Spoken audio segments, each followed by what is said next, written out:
We knew this day would come. This day, praise Ron Paul, when heisting became real. Don't worry, anime's next, friendos. We now get to play Payday 2 in VR to experience the banks and casinos and dockyards firsthand, to personally stand on the tables and say, ladies and gentlemen, stay calm. We're not after your money. Your money is insured by the United States government. We're after the bank's money.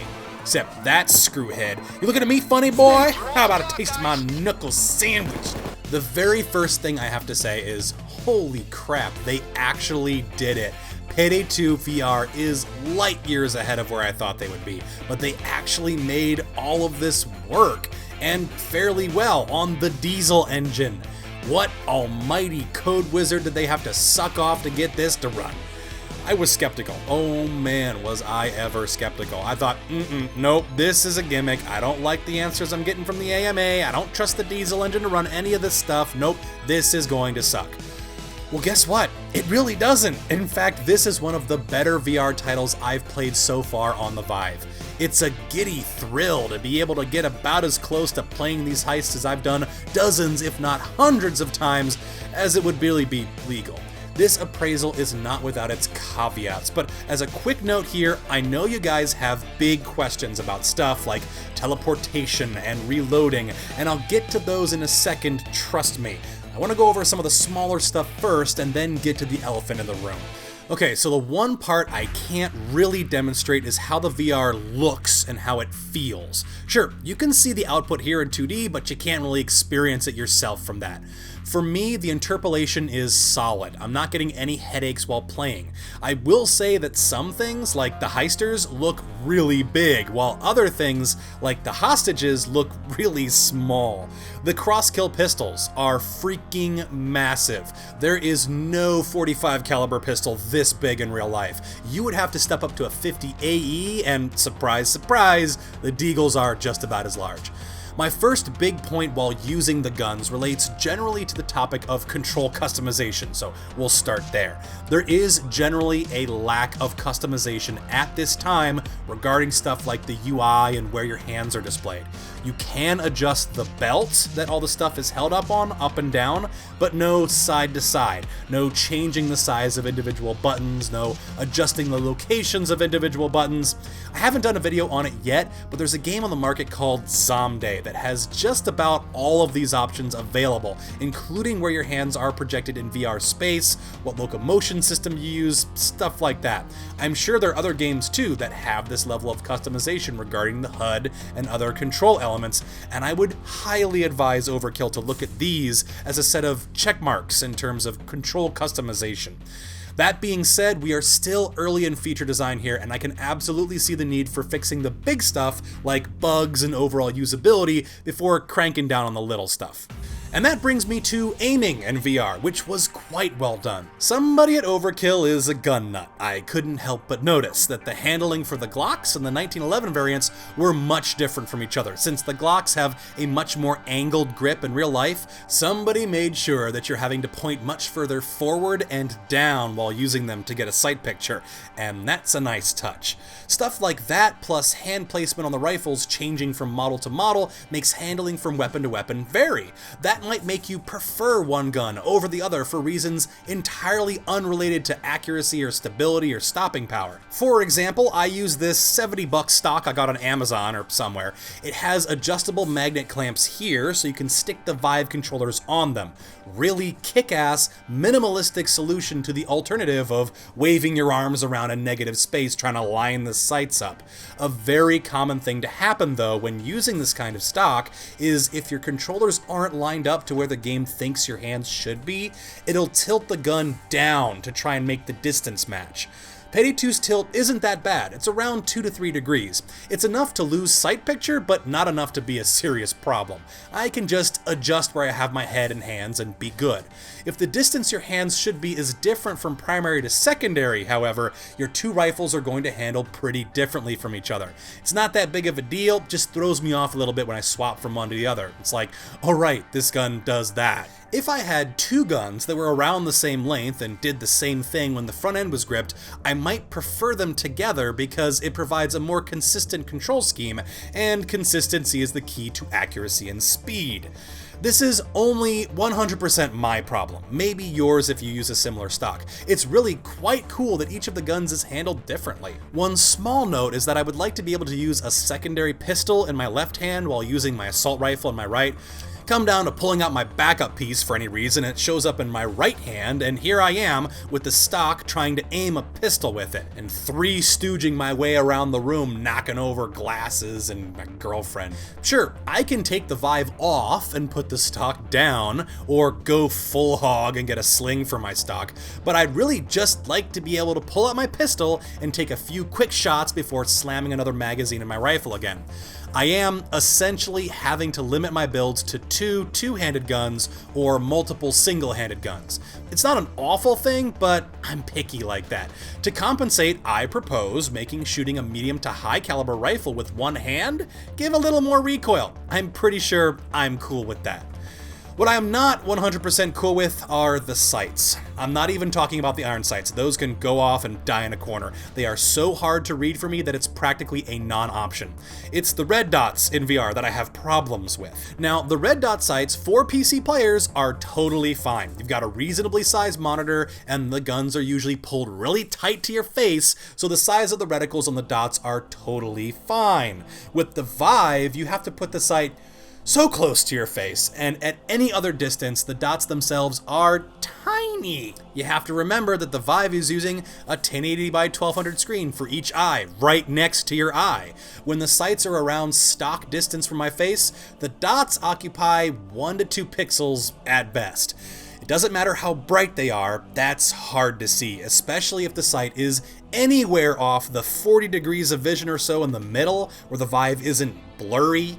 So my first big suggestion would be to start offering larger red dots for the sights. I'm using the biggest one that they've got, and that one is okay, but for shorter range shots, I'm usually just winging it. Hey, have a really big red dot for a candid sight, and then grab a smaller dot for the main sight for longer shots. That's just not possible right now, and I want the option to be able to customize my sights and do that. For pistols, I want illuminated sights to be available as default without any mods. For me, trying to line up the black on black sights is obnoxious and time consuming.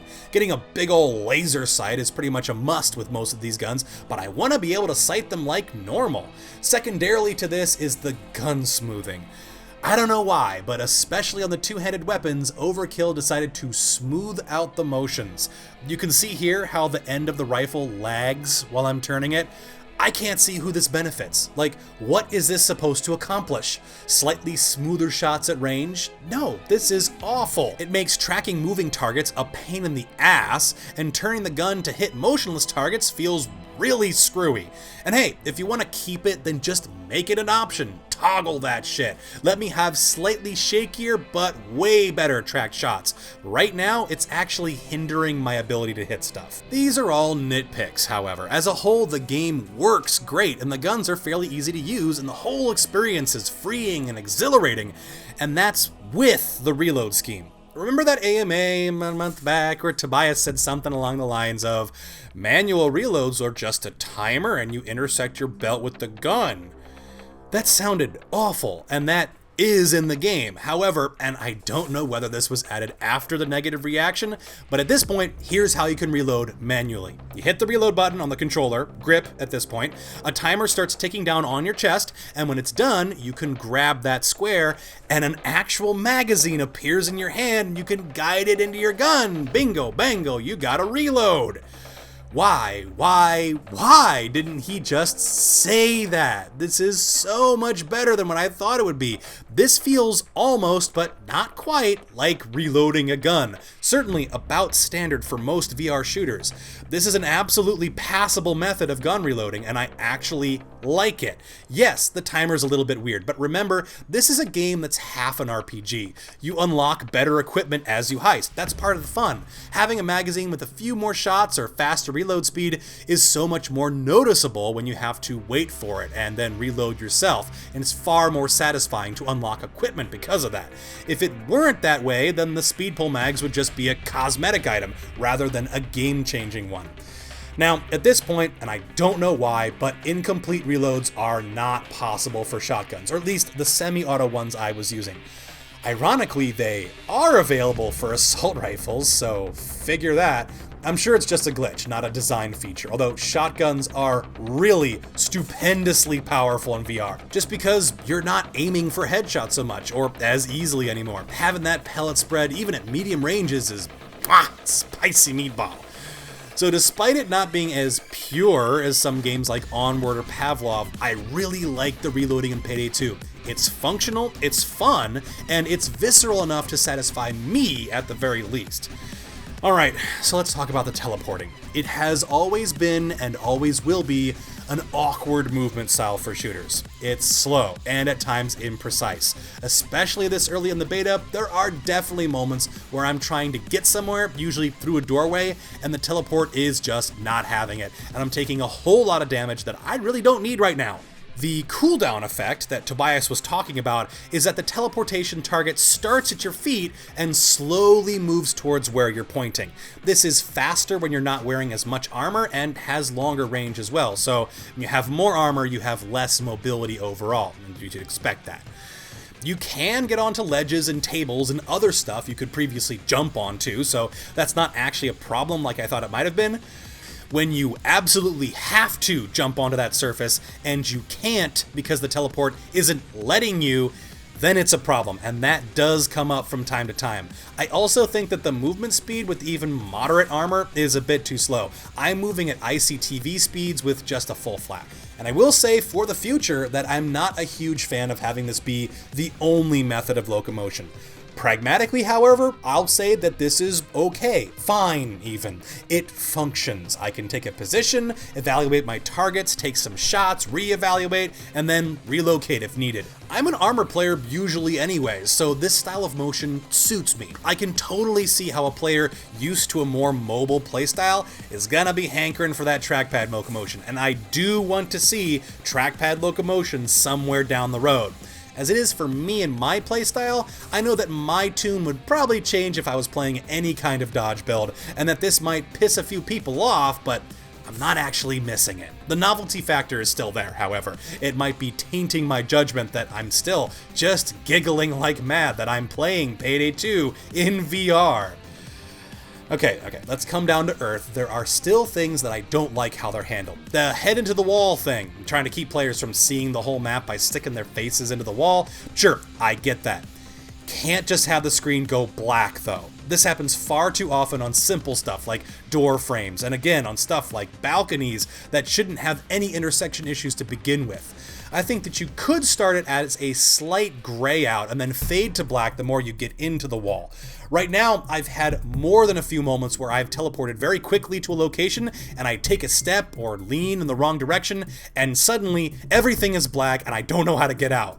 Hell, have a directional icon that shows you the way out or lighten the side of the screen on that direction, because I would really hate to be stuck in a wall for an entire heist trying to get out, and I can totally see how that might actually happen.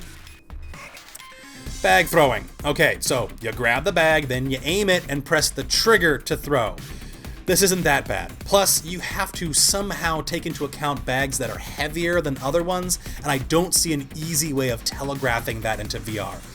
Grenade throwing, this is where I think that they should have gone for a more naturalistic approach. They're all the same size and weight for the most part. Almost every single VR game on the market has you throwing things. It's a cool thing to do in VR. I don't really like aiming my grenades, although I will admit that the utility is there. I can throw them around corners blind, I can arc them above things. It's totally fine to keep them this way, but it's just not right. Another thing that's just not right is the melee. Yes, we can now stab dudes in the chest, even more cooler now. And yes, it's really neato to do that, as long as you don't smash your screen or your girlfriend while you're trying to shank the cops. It's a little sloppy to actually pull this off with the teleportation system, but whatever. The biggest issue, and I called this a mile off, is that they haven't actually changed the damage values for the melees. I'm not going to sit here and speed bag a cop with a knife because it takes 10, 20, 30 hits to kill him, and yeah, you can just twirl it around and get way more hits faster than a non-VR player can, and it's still not enough. Seriously, change the damage values to where you can kill a cop with like 3 stabs on Mayhem and Death Wish. It's seriously unfulfilling to charge a cop with a knife and then just sit there twirling your hands like you're the baton thrower at the annual Stupid Parade. Stealth was done just about as right as they could have. Having your face be the detection point was a solid move. If you can see them, they can see you. Didn't mess around too much with shooting blind around corners, but it was a really cool sensation to peek around doorways and room scale to try and see the guards and hide when they passed by. That was really cool. This is probably the one thing for which I would try stealth again, although I will say that any heist that involves a long wait time is so much worse in VR. I mean, on the desktop, at least, you're sitting down for the whole thing. In VR, you're literally standing around doing nothing. You could pull your chair back into the room and wait, but geez, what's the point? Stealthing in VR requires so much more of a workout as well when you're actually doing stuff. What with the crouching and sometimes crawling around to get to an objective. Again, the VR element makes this an entirely different experience and see everything from a whole new angle, and I am really enjoying myself on stealth heists again. Who'da thunk it? Now, I do have to point out that the beta is missing around 80 to 90% of the game's content as it is today. There's only around 6 to 8 heists, no sniper rifles, no bows, no special weapons at all, in fact, no magnified scopes. For the sniper rifles, I get it. When you're doing a rifle scope in VR, you're essentially rendering whatever it's pointing at over again for a grand total of 4 times. One for each eye, one for the PC display you're using, and now another time for the scope. I'm really looking forward to them, however, given that the red dots are so tiny. The bows, I know they said they would have to work on coding the string pulling and stuff like that, but I can't wait to actually draw one of those things. Crossbows too. It really is something about the physicality that makes all of these things fun all over again. As for the heist roster, it's totally cool to have a smaller sample and work up from that. It also gives me an excuse for having the bank heist in my videos so damn much. I'm sure that some of the heists even have stuff that's weird in VR, like jumping out of a plane at 30,000 feet, or riding a bicycle, or the engine can't quite handle in VR, or they haven't worked out stuff yet. As far as bugs in this current build are, I have run into some of them. Not sure what caused it, but I went down while reloading and then my guns couldn't shoot for the rest of the match. That did happen twice, and I hope they patch that. The assault rifles are also apparently firing more than one bullet at a time sometimes, the entire magazine sometimes. Again, I hope they patch that, and they probably will. The last item of note is the menu interface. Now, they very wisely have you in a 3D environment for all your inventory selection and modification. You are, however, using this large screen emulating all the regular Payday 2 menus. I really hope and would advise that they move past this kind of temporary solution. It would be really cool to interact with objects for some of the planning. Actual blueprints on the table to draw dicks on, a mannequin for placing armor and items and dicks on, masks you can hold and play with. The one thing that is currently working really well is that when you're modding a gun, you do hold it in your hand during that process, and that's really friggin' cool. The red dot customization doesn't kick in until you load in a new level, but that's alright, the red dots aren't exactly where I want them anyways. The one thing the current setup makes me think we need is a shooting range, literally right behind us while we're messing with the gun. You could see very directly and immediately how the gun functioned with new mods and upgrades without having to load a new level or anything. And then when you're in the game, they do this little 3D room thing again when you're about to spawn and when you go into custody.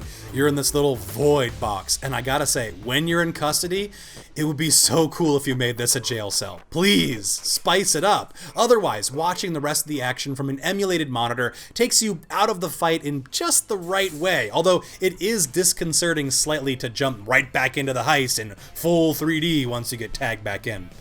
Overall, the Payday 2 VR beta was incredibly impressive. The one thing I keep hearing over and over from veteran players is, this makes Payday 2 fun again.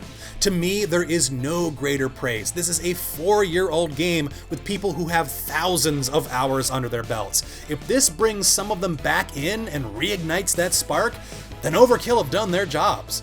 On a wider note, the VR market is struggling. Barring a few nice singular examples, there really aren't any full games on VR. Most of us have just been trying out the next cookie-cutter horde shooter or very early access melee game.